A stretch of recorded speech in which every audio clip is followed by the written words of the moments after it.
Dale. Te mandan el cafecito por Rappi. Estaría buena.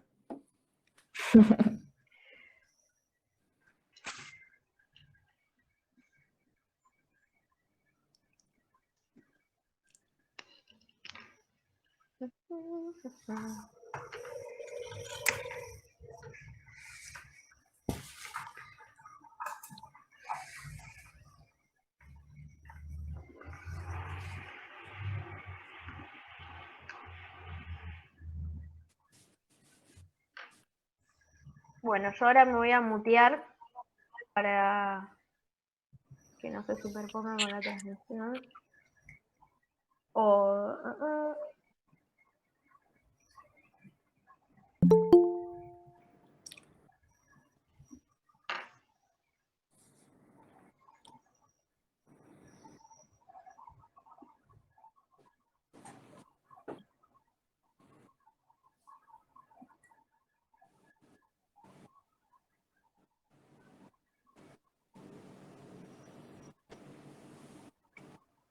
Tenemos el mismo verde atrás, Lucía.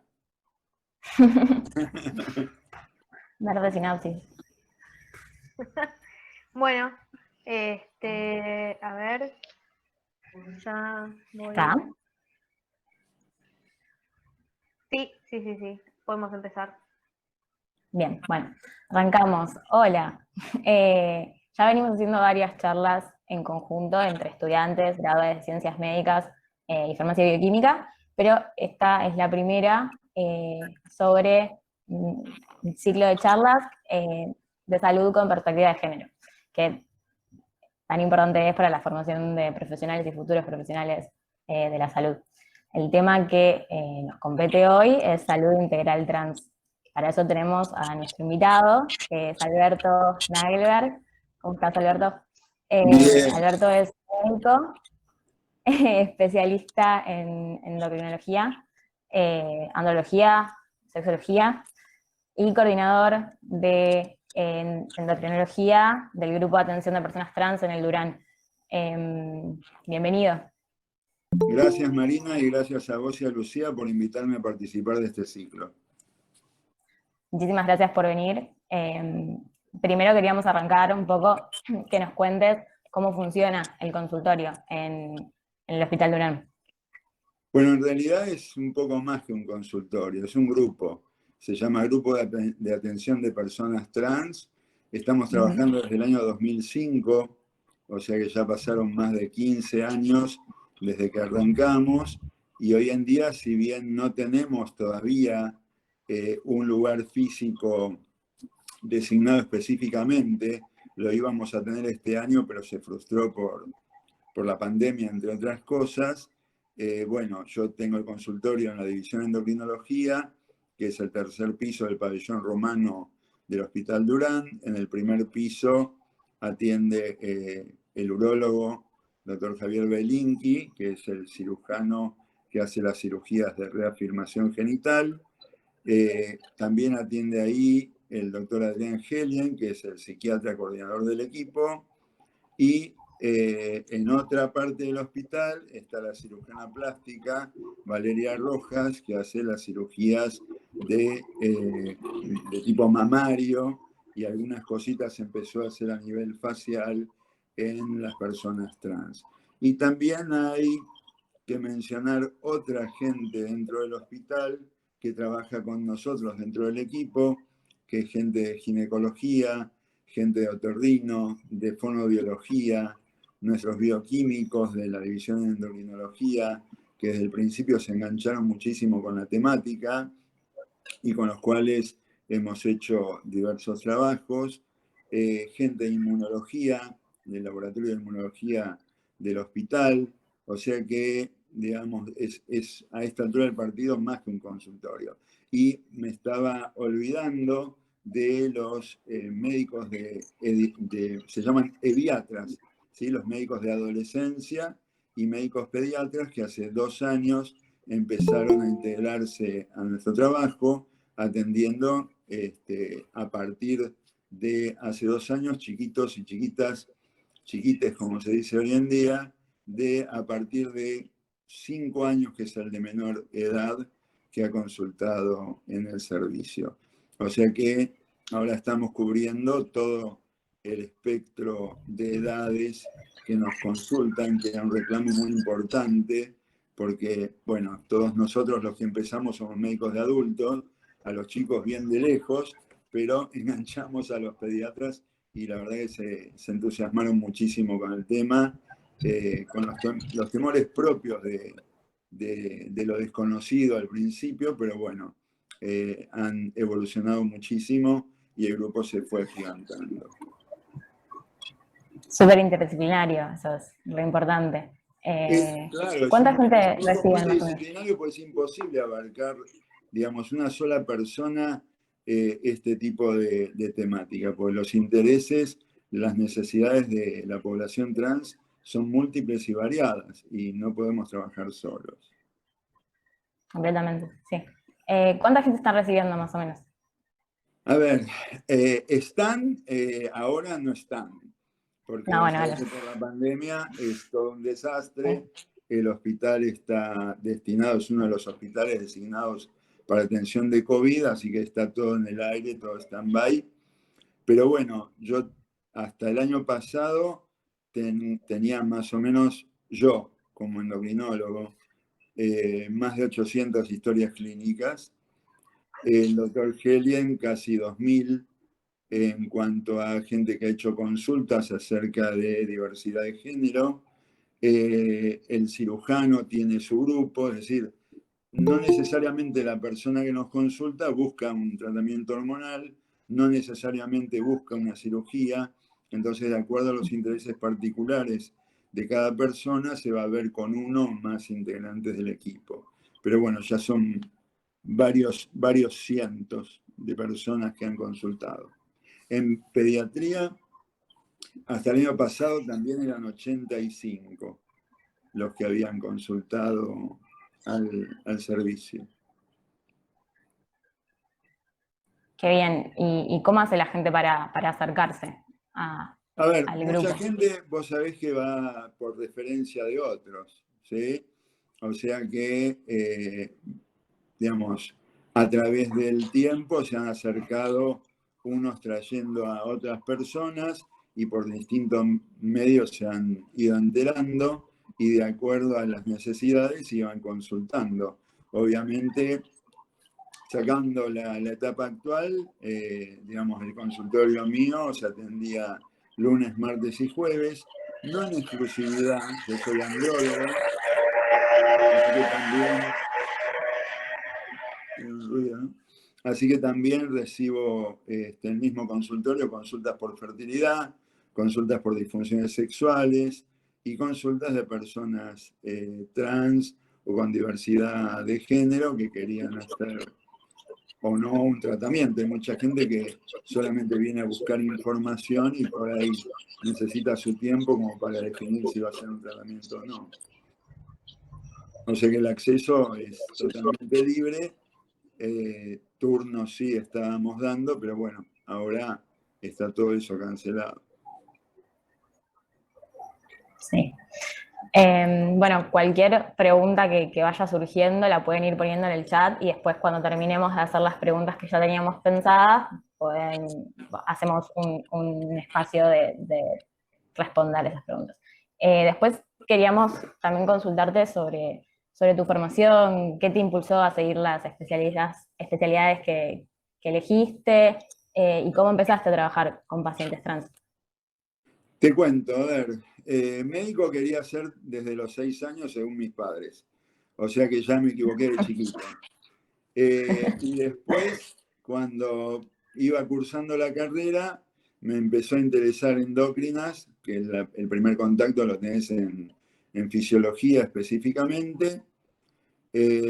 Empecé a hacer endocrinología y después, digamos, yo tuve la suerte de pertenecer a un servicio en donde cada uno se iba especializando más en un sector, en una glándula.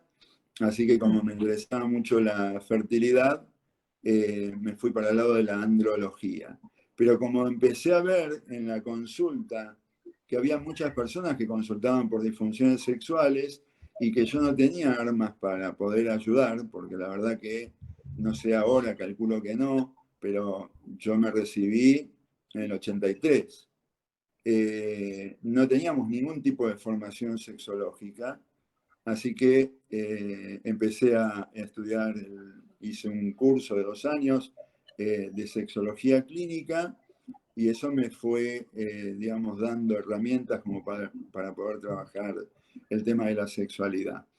Y en 2005, digamos, Adrián Helien, que es el que coordina el grupo de atención de personas transgénero, yo lo conocía también del ambiente sexológico porque habíamos compartido algunos espacios, algunas charlas que habíamos dado, y él me planteó a ver si quería ocuparme de hacer el tratamiento hormonal de las personas transgénero. Estamos hablando de 2005, y mi respuesta fue, no entiendo de qué me estás hablando.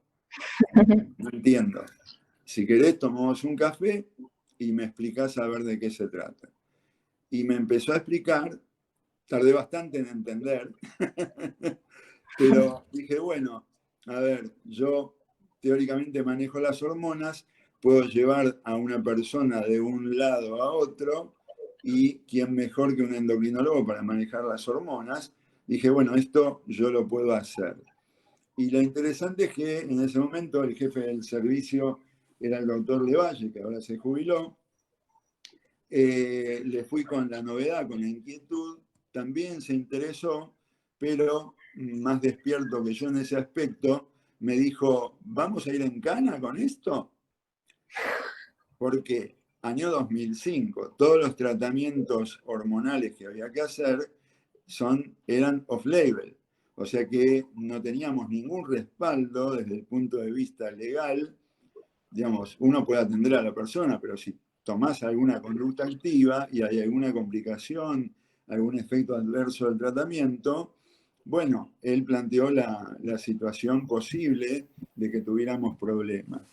Entonces lo que hicimos fue convocar a una reunión al abogado del hospital, que una vez que le explicamos, enseguida nos dijo, no tengo ni idea, voy a averiguar. Claro, pues es una cosa nueva para nosotros. Así que averiguó y al mes volvió a hablar con nosotros y nos dijo que si el psiquiatra avalaba el tratamiento, nosotros podíamos hacer el tratamiento y eventualmente la responsabilidad era del psiquiatra, así que dijimos, bueno, no hay problema. Si el problema lo resuelve él. Y por supuesto todo el aspecto quirúrgico estaba vedado porque para esa época, antes de la ley de identidad de género, si el cirujano hacía alguna intervención, se podía considerar como daños gravísimos y el cirujano sí podía ir derechito a tener un juicio. Con lo cual, al principio, todo lo que era el aspecto quirúrgico venía a ser resuelto, o sea, lo que se dedicaban era a resolver complicaciones que por ahí traían personas que se iban a operar a otros países, y también cuestiones críticas que tenían que ver con mutilaciones o digamos, daños autoinfligidos a los genitales de personas obviamente que estaban absolutamente desesperadas y descontroladas en ese aspecto. Entonces sí, ahí el cirujano, el urólogo podía resolver el problema. Toda otra cuestión quirúrgica tenía que ir a juicio. Todas las personas que querían hacer un tratamiento quirúrgico tenían que hacer un juicio en donde, ustedes saben cuánto dura un juicio en Argentina, ¿no? Y lo que implica. Un tercero, un juez, tenía que decidir sobre la propia identidad de cada persona, lo cual es un absurdo porque la identidad es de cada uno de nosotros tiene el poder de decisión y la percepción de su propia identidad. Con lo cual empezamos prácticamente 3 especialidades, el urólogo, el psiquiatra y el endocrinólogo, que es el trípode clásico que funciona en los lugares del mundo donde se trabaja en transgénero, y con el tiempo se fueron incorporando otras especialidades. Y eso lo fuimos viendo sobre la marcha, porque necesitábamos un ginecólogo que haga el examen pertinente en una persona trans varón antes y durante el tratamiento hormonal, también en una trans mujer durante el tratamiento hormonal para verificar el estado mamario. Bueno, como dije antes, se engancharon mucho los bioquímicos, se engancharon mucho los inmunólogos, porque había registros en la bibliografía de que personas trans mujer podían tener más riesgo de tener enfermedades autoinmunes. Ustedes saben bien que las autoinmunes son más frecuentes en la mujer biológica, y nosotros al dar un tratamiento hormonal con estrógenos y antiandrógenos, estábamos viendo, bueno, en la bibliografía la anticipada, casos de lupus, artritis reumatoidea, etcétera, y empezamos a trabajar para ver cómo nos iba a nosotros con una evaluación previa y una evaluación durante el tratamiento. Se fue incorporando con el tiempo gente de otorrino y fonoaudiólogas para trabajar en la reafirmación de la voz en transmujer. Ustedes saben que si a una mujer biológica le damos testosterona, la voz se va a modificar, se va a masculinizar, no hay ningún problema. Después de 6, 7 meses ya tiene la voz masculinizada. La voz en la persona trans mujer no se modifica, con lo cual hay que hacer un tratamiento o una terapia de reeducación de la voz, y las fonoaudiólogas se engancharon con nosotros también hace un par de años, y lo que estaban haciendo era dar talleres como para, digamos, hacer las prácticas correspondientes y mejorar la situación de la voz. Digamos, todo eso fue en el principio, como te decía, la cuestión legal muy importante. Después también tuvimos que decidir dónde y en qué horario íbamos a atender a las personas trans. Y lo que nos parecía lógico era, bueno, que hagan la fila con todo el mundo, que se sienten en la misma sala de espera y que tengan los mismos horarios. Yo no puse en ese momento un consultorio aparte, sino que era digamos, el mismo caminito que cualquiera que venía al hospital. Después nos dimos cuenta también bastante rápido, por suerte, que teníamos que llamar y anotar a las personas con el nombre de elección.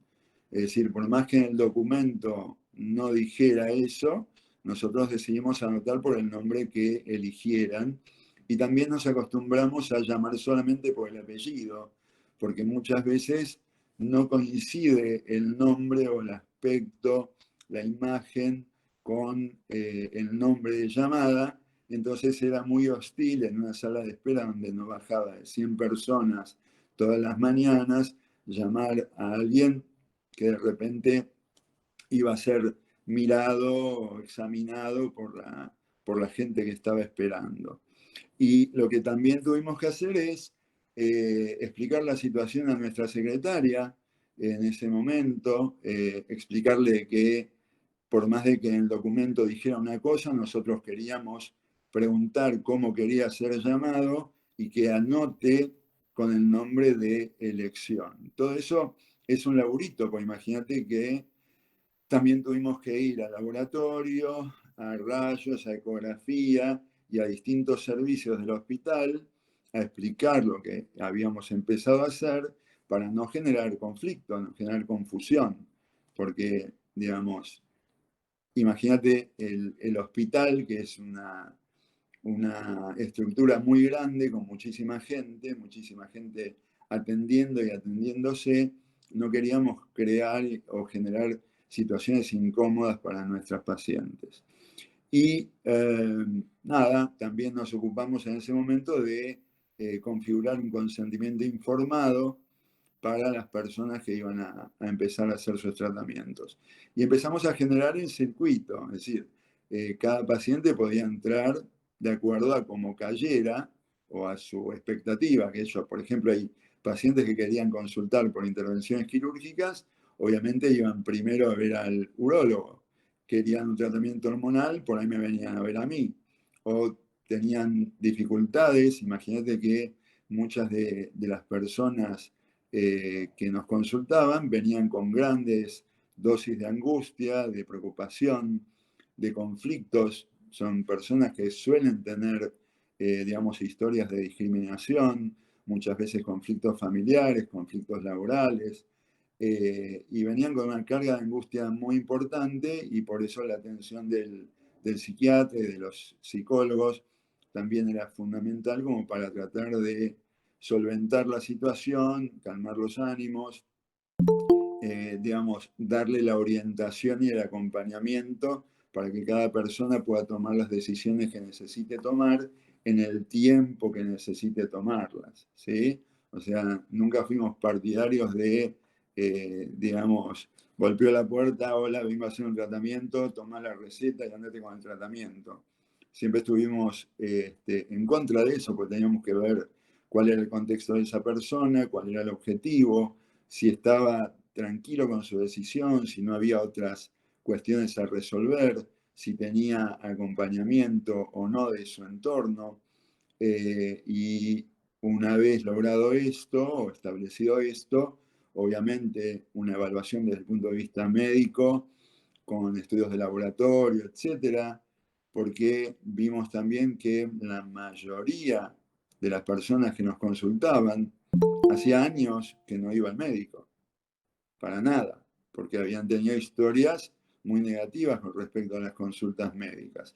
Entonces, de repente venía una persona a atenderse y primero había que resolverle una diabetes descompensada o una tiroidopatía o un problema de vesícula, esperar a que se opere primero. Es decir, cosas que cualquiera tiene, pero que estaban absolutamente desatendidas. Así que tuvimos que establecer un poquito órdenes de prioridades, resolver cosas que venían tapadas para poder después seguir adelante con lo que era el tratamiento que venían a buscar.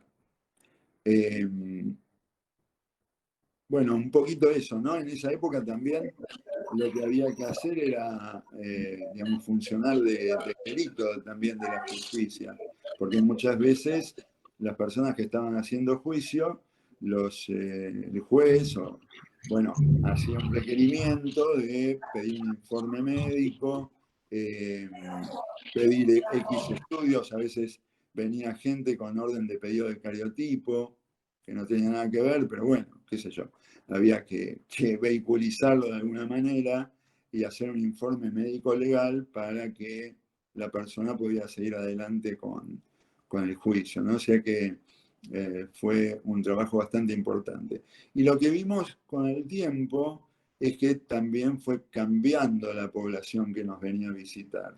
Las primeras personas que consultaban eran personas de, te diría, 40, 50 años para arriba. Y después con el tiempo fueron bajando la edad, cada vez más jóvenes, más jóvenes, más jóvenes.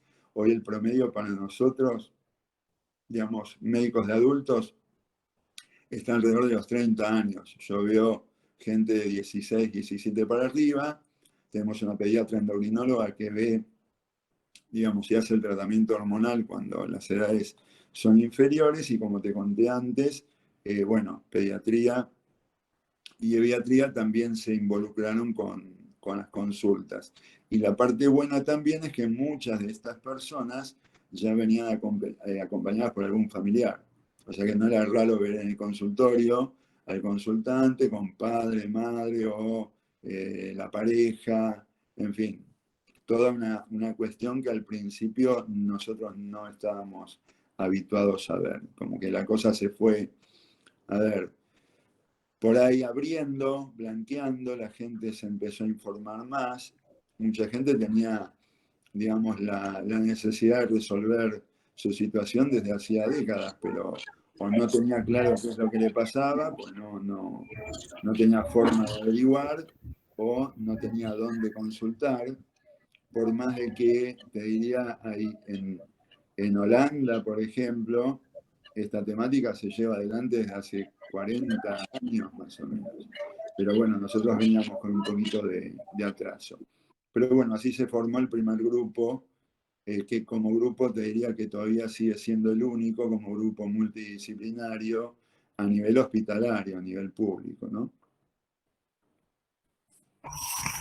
Qué camino gigante de aprendizaje también, ¿no? Como esta cuestión que, otra cosa de la que te queríamos preguntar, y un poco vos ya la dijiste, es si existe formación dentro de las carreras de grado para los profesionales también.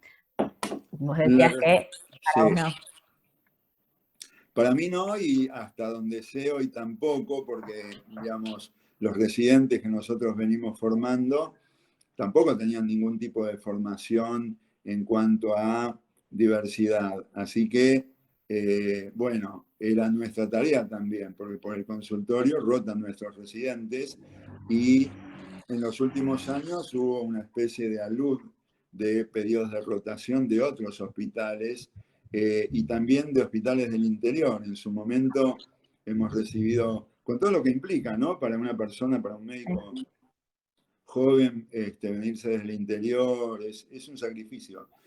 Pero hemos tenido, por ejemplo, dos médicas endocrinólogas que vinieron a hacer una formación, ellas ya tenían su título de endocrinóloga, pero vinieron a hacer una formación de unos meses en transgénero, o sea que eso se fue ampliando y la formación que tienen ellos es la que se da a nivel de lo que es la práctica hospitalaria y también de las charlas, porque al principio, claro, digamos, nos miraban también a nosotros como bichos raros, como cómo es esto, qué tema es este, pero después de un inicio en donde obviamente nos invitaban nada más de las sociedades de endocrinología, tanto la Argentina como otras sociedades del interior, porque hemos viajado bastante por el país con esto, eh,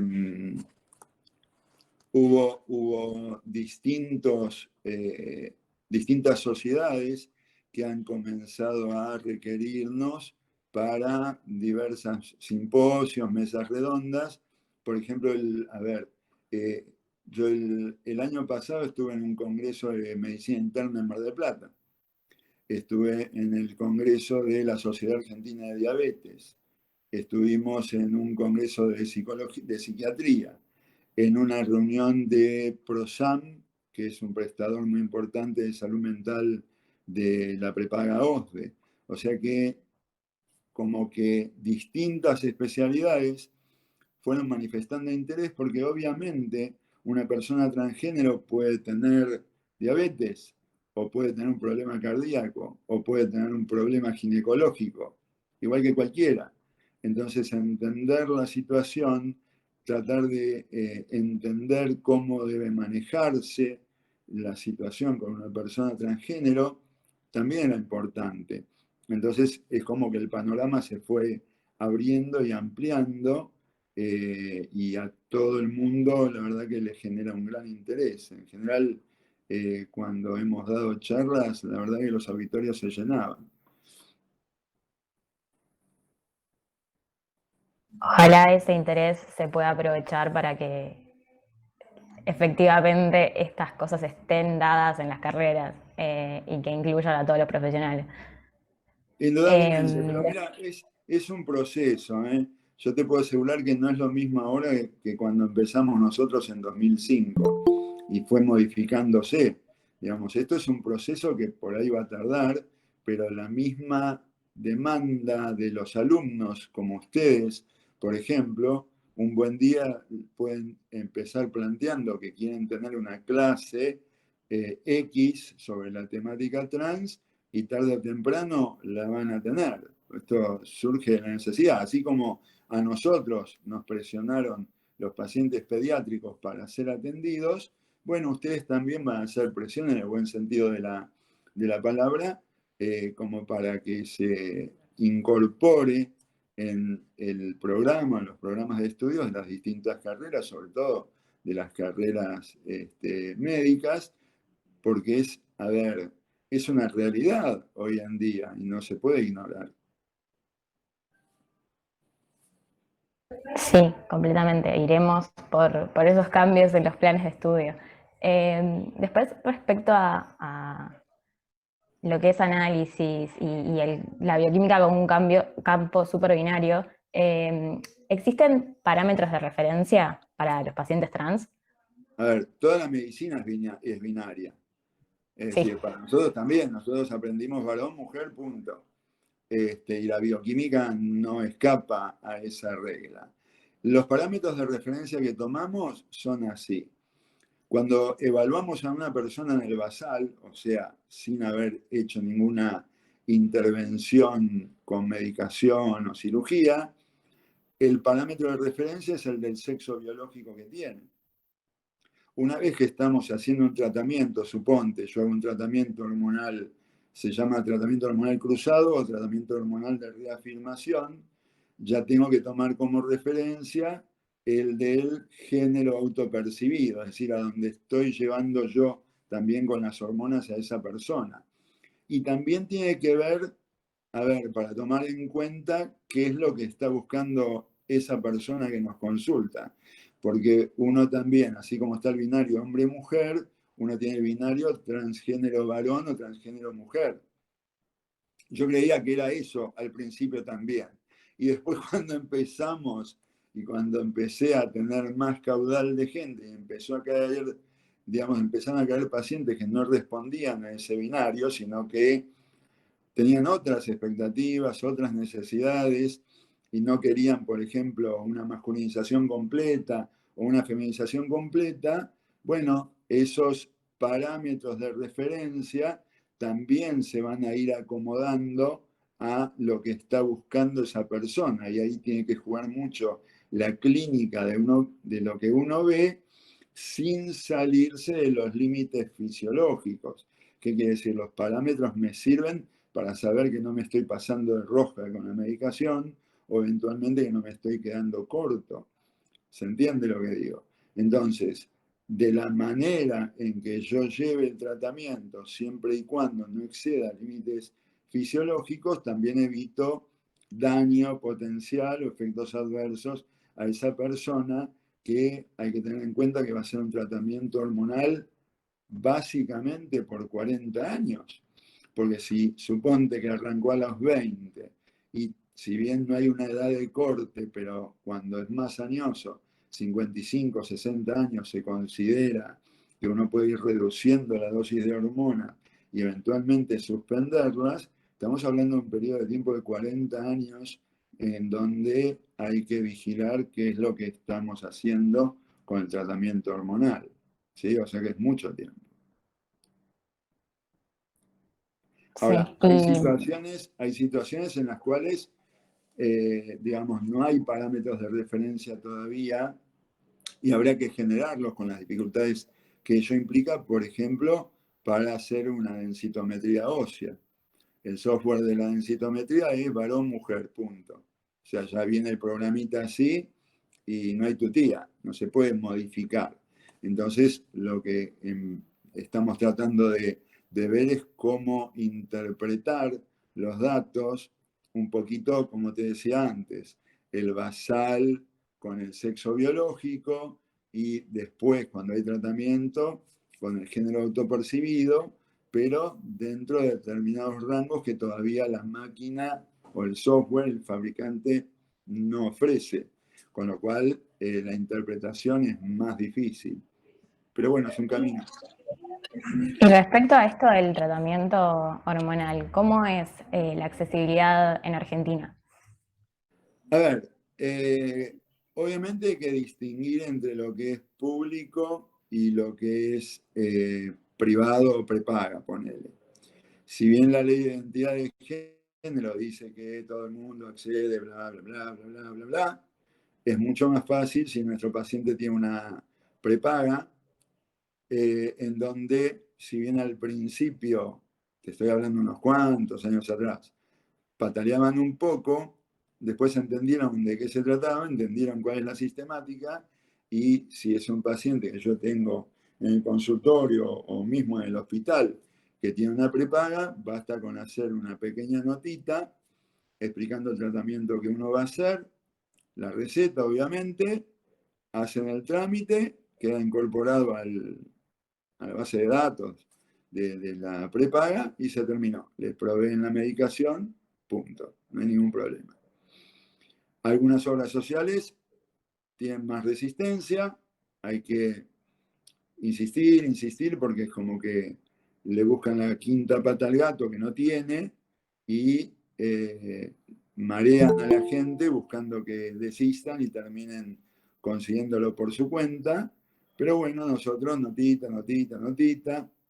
A veces decirle al auditor que nos llame o que nosotros le explicamos y de última se termina resolviendo. Y a nivel público, muchas veces depende de la situación. A ver, tenemos una situación económica horrible. Entonces, nada, cuesta, pero de repente si hay pacientes sin cobertura, en la mayoría de los casos, los hospitales destinan fondos para comprar la medicación, otras veces hay fondos que vienen de Nación y proveen medicación, o sea, hay mecanismos básicamente para que la gente pueda conseguir su tratamiento. Repito, no es lo mismo hace 15 años que ahora, es todo un proceso. Pero bueno, fue mucho mejor. Ahora, hoy en día, desde marzo para acá, que nos estamos atendiendo normalmente, que se atiende únicamente urgencias, porque como te dije, el hospital está destinado al tema de COVID, yo estimo que la mayoría de los pacientes, a ver, nosotros pusimos un mail del servicio para que se conecte la gente, pero mucha gente por ahí no se enteró de que tenemos el mail o no sabe cómo manejarse con un mail. Pero bueno, yo creo que cuando volvamos a la, como le dicen, a la nueva normalidad, nos vamos a encontrar con un tendal de personas que ha interrumpido su tratamiento, que lo ha cortado o que lo ha estirado, ¿viste lo que hacen? Por decir, tengo que tomar 3 de esto y hacen uno por día para que les dure más. Bueno, todo eso lo vamos a encontrar. Pero no es solamente con la situación de las personas trans, es una cosa general. Yo te digo, antes de ayer fui con mi mujer a un centro muy importante para que se hagan los controles de mamas anuales, etc. La acompañé, me quedé afuera en el auto esperándola y al ratito vino, digo, ya está todo tan rápido que no había nadie. Un día de semana no había nadie para hacer un control mamario en uno de los centros de mayor renombre en Ciudad de Buenos Aires. Así que imagínate la gente como se, bueno, está guardada con esto y no se pueden hacer los controles Sí, básicos habituales, ¿no? sí, te queríamos preguntar sobre la cuarentena y también esto que decías de, bueno, ¿cuáles pueden ser las consecuencias de interrumpir el tratamiento? Mira, vamos a tener gente que nunca lo ha empezado, gente que quiere consultar y no ha podido, con lo cual eso les genera mucha más angustia. Nosotros hemos visto mucha gente que la angustia se les disminuía únicamente, o sea, ya cuando se sentaban en el consultorio empezaban a hablar con nosotros. Ni que hablar cuando empezaban a hacer estudios y ni que hablar cuando podían arrancar el tratamiento. Gente que se levanta de la silla, viene y te abraza. Ahora no va a pasar, pero bueno, nadie más nos va a abrazar nunca en la vida. Y gente que ha interrumpido su tratamiento, va a haber a montones, indudablemente, que no tiene controles, no tiene seguimiento, y eso puede ser muy costoso en términos emocionales. Vos imaginate una persona trans varón que ya ha dejado de menstruar gracias al tratamiento hormonal, eh, si tiene que dejar o ha dejado el tratamiento, vuelve a menstruar. Eso le genera una gran dosis de angustia. Una persona trans mujer que ha interrumpido su tratamiento y de repente, por ejemplo, vuelve a tener erecciones, vuelve a aumentar la libido, vuelve a aumentar la producción de vello corporal. Todo eso le genera una gran carga de angustia. Y la verdad que, digamos, yo creo que vamos a tener una luz cuando esto se abra, vamos a tener una luz de personas desarregladas en todo aspecto de sus tratamientos, con controles médicos atrasados, controles bioquímicos atrasados. Va a ser, digamos, va a ser bastante trabajoso reacomodar a todo el mundo, ¿no? Yo creo que sí. Bueno, yo creo que ya estamos para ver las preguntas que estuvieron mandando. Creo que algunas igual las estuviste respondiendo. Por ejemplo, la primera que pregunta el proceso de cómo llegar, creo que ya más o menos lo dijiste. Sí. Eh, Después, bueno, desde Instagram preguntan si te sentiste alguna vez discriminado o apartado por la comunidad médica laburando esta temática. Para nada. Yo por lo menos para nada. La gente reinteresada, reentusiasmada, incluso gente de por ahí especialidades que no tienen absolutamente nada que ver, pero que se acercaban a contarme. Yo tenía en un congreso gente que eran biólogos y químicos que reentusiasmados, y uno me contó que tenía un alumno en uno de sus cursos que era transgénero y que le resultó muy interesante entender y aprender de la situación, como también para ayudarlo a manejarse y a comprender. O sea que yo por lo menos no, cero. Qué bueno.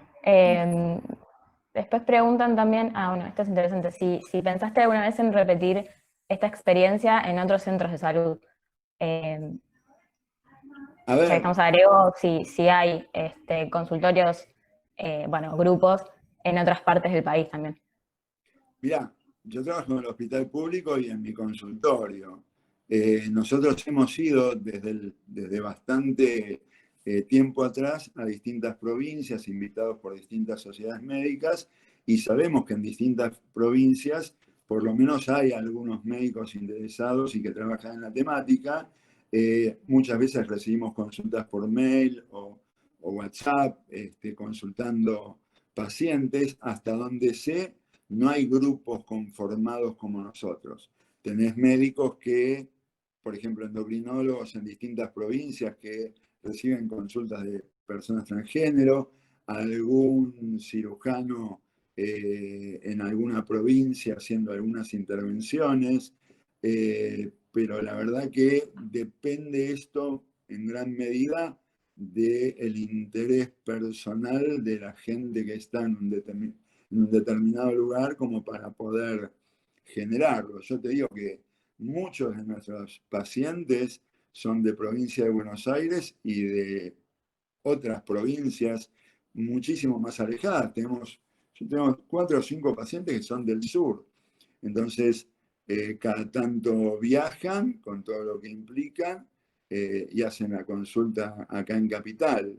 Hemos tenido visitas de pacientes de fuera del país, gente tenemos un par de brasileños, un par de personas también de Bolivia, uno de Rusia. Bueno, no es que vino a atenderse específicamente, se escapó o se mandó a mudar porque sabés que Rusia no es muy amigable con los homosexuales ni con los trans. Y nada, se atiende con nosotros. Por suerte hablaba algo de castellano, porque si no, iba a ser un desastre. Pero nada, bueno, la gente viaja más a vernos a nosotros, sí, esa es la realidad. Después también comentaban por acá que ayer se comunicó desde el Ministerio de Mujer y Género que empezaba la distribución de tratamientos. No sé si vos sabés algo al respecto. Sí, bueno, a ver, el hospital recibe periódicamente medicación. Lo que tenemos en el Durán, por ejemplo, son análogos del HRH que se usan en adolescentes para frenar la pubertad, y tenemos medicación para transmujer, fundamentalmente estrógenos y algún antiandrógeno. Y lo que nos está faltando, que teóricamente este mes iban a empezar la distribución, era testosterona, sea en gel o inyectable, para hacer el tratamiento masculinizante. Eso estuvo faltando, pero sí, digamos, ellos se ocupan de, digamos, la inquietud respecto a la medicación. ¿Sí? Después hay unas chicas acá que cuentan que están armando una clase de hormonización, no sé si vos lees el chat. No, Y, tengo miedo de y tocar te, algo y que se desconecte. te quieren, sí, yo también, te quieren preguntar si hay algún tema aparte de, lo que dicen es que van a basarse en las guías del ministerio y mencionar a la ley de identidad de género para hablar de lo que es un derecho y cómo debe ser el trato a los pacientes, y te preguntan si sabes de algún otro tema que sería importante incluir y bibliografía. También te preguntan si se pueden resolver dudas por privado. Sí, no hay problema, le das mi mail, que es mi nombre y apellido todo junto, albertonagelberg@gmail.com, y que se comuniquen lo que les pueda ayudar, les ayudo. Digamos, en cuanto a lo que es el tratamiento, siempre es importante, digamos, eh, averiguar el objetivo del paciente. Eso es fundamental. ¿Qué es lo que quiere? Después ver con cada persona si el objetivo es razonable, si se puede lograr, ¿no? Si le podemos pegar cerca, aunque sea. Pero nada, no hay problema, que se comuniquen tranquilos.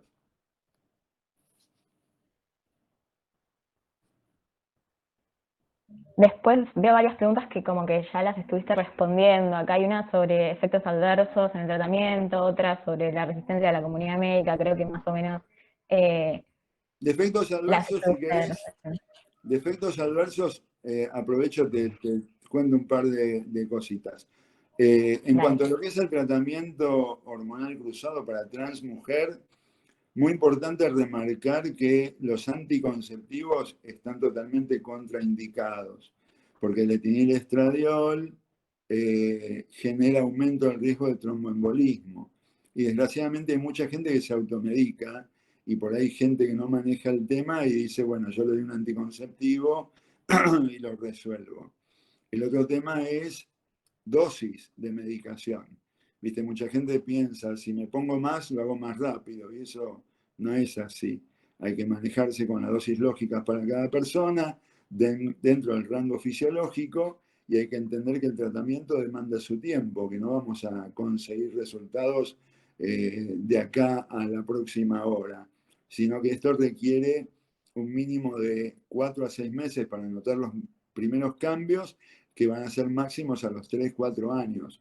Por eso también es muy importante trabajar sobre la ansiedad, sobre las expectativas de cada persona, y conseguir de que no se automediquen, que ahora es menos, ¿no? Pero estadísticamente hablando, en su momento, 2012, 2013, hicimos una estadística, una revisión de historias, y el 72% de nuestras pacientes trans mujer se había automedicado alguna vez.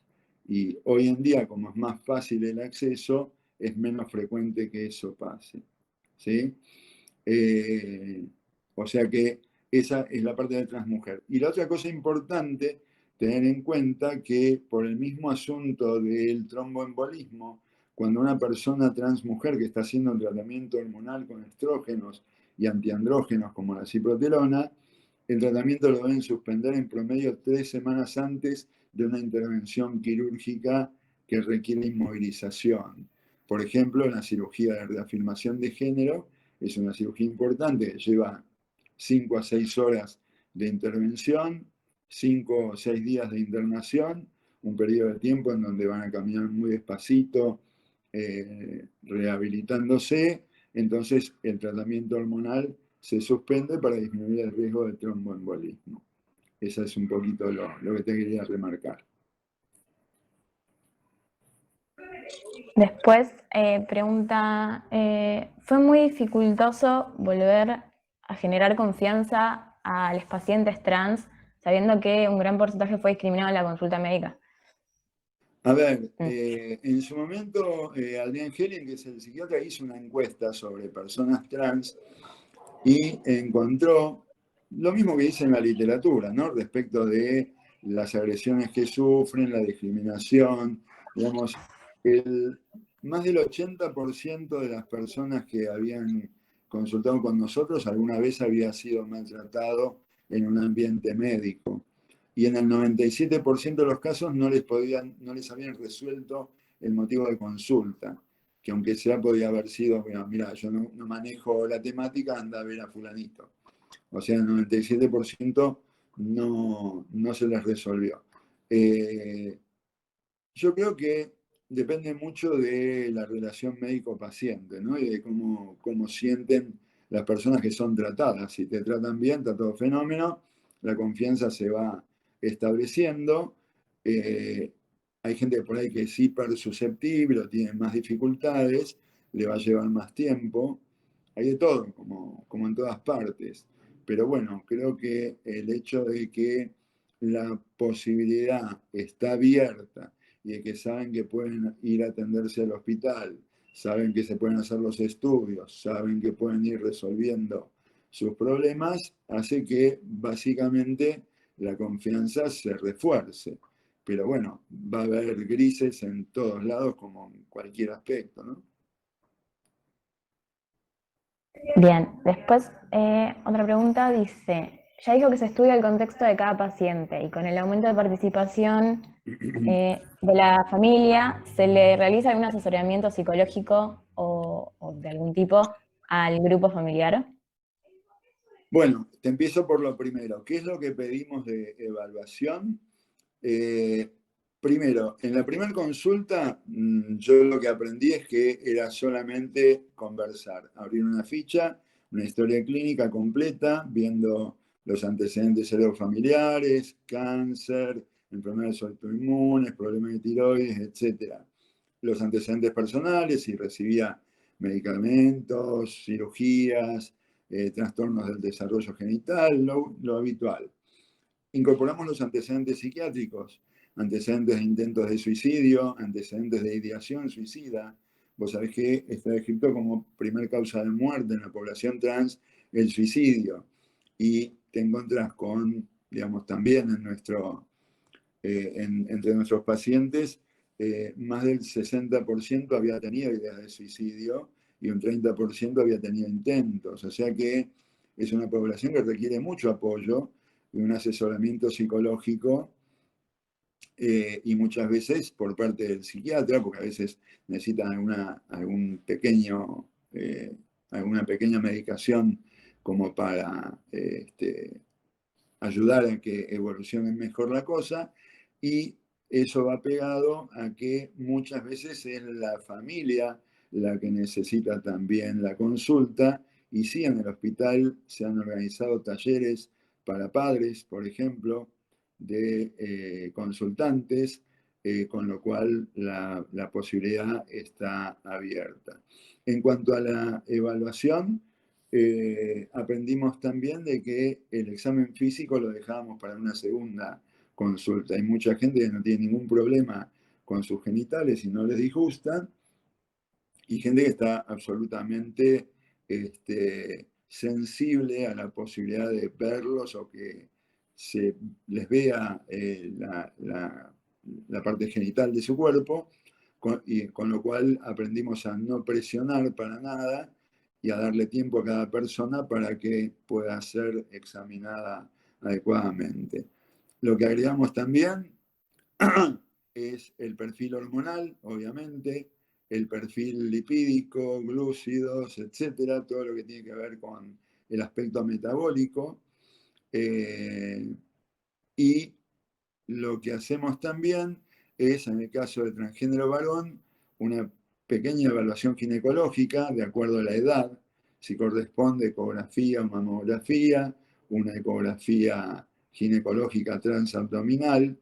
¿Por qué? Porque mientras sigan teniendo los genitales puestos, hay que vigilarlos y cuidar de no tener un martes 13 el día de mañana. Hay gente que nos ha consultado por ahí con 40 años de edad y jamás pudo visitar a un ginecólogo. Y bueno, eso es un tema muy importante, muy delicado. Tenemos ginecólogas en el hospital que manejan perfectamente la situación y pueden ir de a poquito logrando el objetivo de saber que la persona que vamos a empezar a administrar un tratamiento hormonal está en condiciones de recibirlo. Básicamente esa es la evaluación. Y después el control es clínico y bioquímico de acuerdo a los objetivos que tengamos compartidos con esa persona para vigilar el buen resultado del tratamiento. A veces también sirve el dato bioquímico como para mostrarle a esa persona que va bien, ¿sí? Porque hay gente que te dice, No, todavía yo quiero que me crezcan más las mamas. Si vemos el laboratorio, le decimos, mira, tenés un estradiol ya de 200. Es entre 100 y 200 picogramos es el objetivo, con una, suponete si quiere una feminización completa, con una testosterona suprimida en rango femenino. Si ese resultado lo tenemos en el papel, eso nos sirve a nosotros para saber y para explicarle a nuestro paciente que o necesita más tiempo o no lo va a conseguir el aumento mamario y eventualmente si quiere tener más volumen mamario, después se hará una cirugía de una mastoplastía de incremento, ¿sí? Como muchas mujeres biológicas que son chatitas y van al cirujano plástico y piden una intervención de incremento mamario. Es decir, nosotros nos apoyamos mucho en el laboratorio para ver dónde está parado nuestro paciente de acuerdo a los objetivos que tenemos compartidos para él. Bien, nos quedan unos minutitos nada más del vivo de Instagram, que se corta a la hora, pero Sí. bueno, si quieren, si a usted parece, podemos seguir porque hay varias preguntas acá No hay problema. por mí. Bueno, otra pregunta que te hacen es, ¿qué cambios notaron en la salud de la población trans a partir de la implementación de la Ley de Identidad de Género? Mira, lo primero que notamos es que se nos triplicó el trabajo. De 2012 a 2013, sí, eso no es bueno. A 2013 se triplicó la cantidad de consultantes. Y yo te diría que es no solamente la salud física, sino la salud mental. Nosotros vemos mucha gente que ha ingresado a la consulta en malas condiciones anímicas, con serios problemas de relación, y bueno, de a poquito y con la ayuda de las intervenciones médicas, con ayuda del psicólogo, del psiquiatra, han podido ir mejorando su situación. Pues no es solamente te doy una hormona y después arreglate. Eso es una pequeña porción. Por eso necesitamos un equipo multidisciplinario, porque es un mundo a veces de conflictos que se le abren a una persona, y eso lo hemos visto, ¿no? Y también hay que entender que hay mucha gente que no está en condiciones de hacer cambios rotundos o de mostrarse ante la sociedad con, digamos, una apariencia del género autopercibido. Mucha gente nos dice, bueno, yo hace 30 años que estoy en el mismo trabajo, no quiero cambiar nada, sigo como estoy, no cambio el documento y hago en mi vida privada lo que realmente siento. Y es como que se van adaptando, ¿no? Cada persona busca la salida que mejor le viene. Pero yo creo que ha habido un progreso importante en cuanto a lo que es la salud en general, porque tienen posibilidad de consultar y de que haya gente dispuesta a responder a la consulta.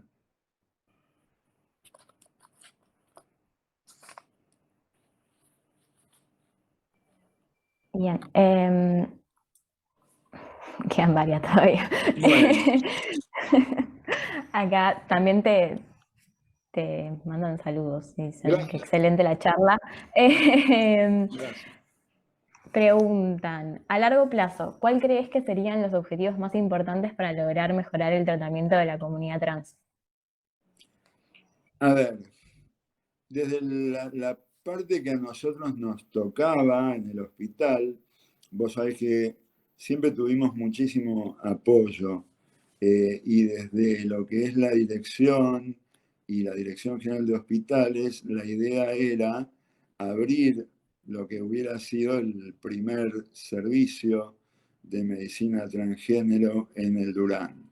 Teníamos asignada, o la tenemos todavía, pues está vacía, un ala en el pabellón romano, ya la estaban pintando, empezaban a acomodar el lugar y bueno, se pinchó todo en marzo, o sea que el objetivo para nosotros era tener un lugar específico como para que sirva de punto de referencia en vez de estar absolutamente, bueno, todos no íbamos a estar ahí, pero hubiera sido como más cercano y el hecho de darle una estructura también era muy importante, por el tema es, yo tengo 60, el doctor Helion tiene 63, cuando nos jubilemos, queremos que quede alguien. Entonces es muy importante que haya nombramientos en un área específica y que quede una estructura, que es la forma de que uno tiene la posibilidad de persistir con el laburo en el tiempo. Porque el tema, si no, es solamente buena voluntad de los que están. Y cuando los que están por ahí, no es que no tengan buena voluntad o no les interesa específicamente la temática, porque tienen otros objetivos respecto de su actividad médica y científica, entonces se te hace cuesta arriba. O sea, el objetivo nuestro era ese. Y el tema también de, nada, hacer cursos, teníamos planeado hacer un curso online sobre tratamientos hormonales, una serie de cosas que, digamos, se han pospuesto, vamos a decir, se han pospuesto hoy en día. Y la cuestión, como vos decías también, y como antes se vio, lo que nos da, y nos da muchas satisfacciones cuando nos invitan de otras sociedades, lo cual muestra el interés que tiene la comunidad sobre la temática, y yo estoy seguro que en algún momento de las distintas facultades van a empezar a llamar. De hecho, bueno, hace unos años yo doy charlas en la Universidad Favaloro, invitado en un curso de endocrinología ginecológica y reproductiva. O sea, es para posgrado. Pero bueno, es una universidad. Entonces, en algún momento yo creo que lo van a plantear para pregrado también.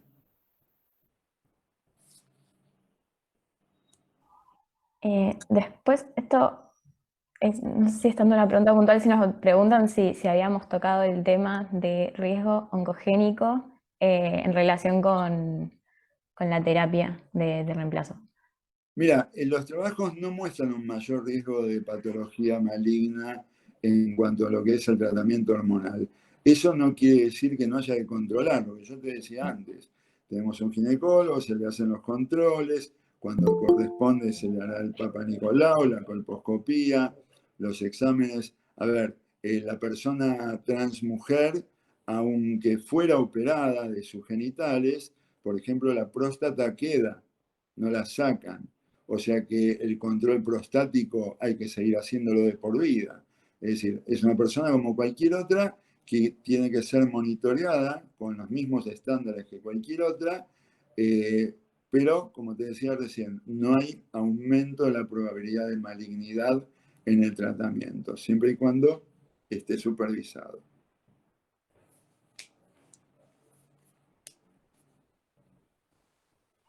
Genial.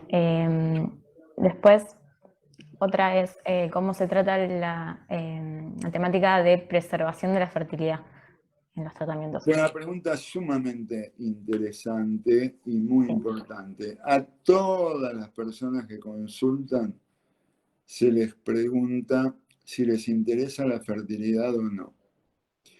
La mayoría estadísticamente te dice que no. A la mayoría de nuestra experiencia no les interesa. Hay una pequeña proporción que sí tiene interés y en ese caso, de acuerdo al sexo biológico, obviamente, se indica criopreservación de espermatozoides o vitrificación de ovocitos. Ahora, el conflicto mayor se da cuando es un adolescente, ¿no? Porque a una persona de 14 años normalmente no se le pregunta, 14, 15 años, no se le pregunta si le interesa ser padre o madre o lo que fuera dentro de 10 o 15 años. Yo creo que, salvo Susanita, la mayoría de los adolescentes no están pensando en ser madres o padres. Con lo cual, digamos, un tratamiento hormonal puede comprometer, obviamente, la fertilidad futura. Igual, yo te digo, las respuestas de la mayoría de las personas que consultan tienen que ver con no tengo esa necesidad, puedo adoptar, tengo hijos previos, mi pareja tiene hijos, puedo recurrir a un banco de semen, por ejemplo, puedo recurrir a ovodonación. Entonces, es como que en la actualidad hay un montón de otras alternativas que no implican la necesidad para muchas personas de usar sus propias gametas con fines reproductivos.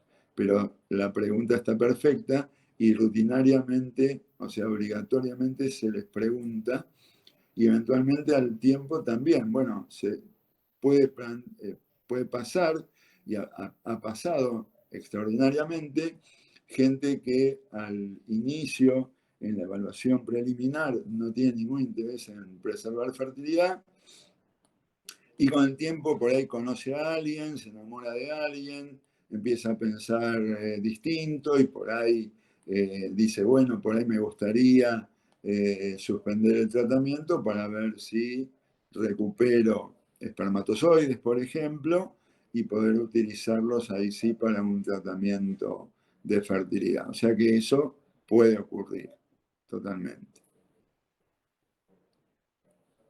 Bien, creo que si no estoy viendo mal, no hay más preguntas. Díganme si me estoy salteando alguna. Pero sí.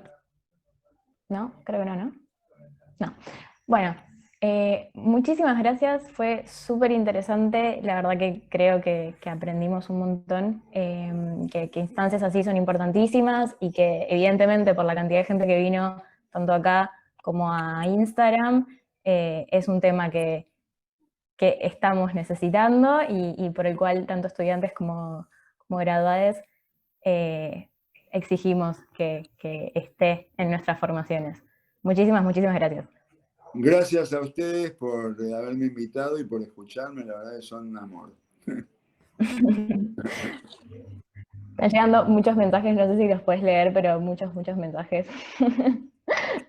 al chat.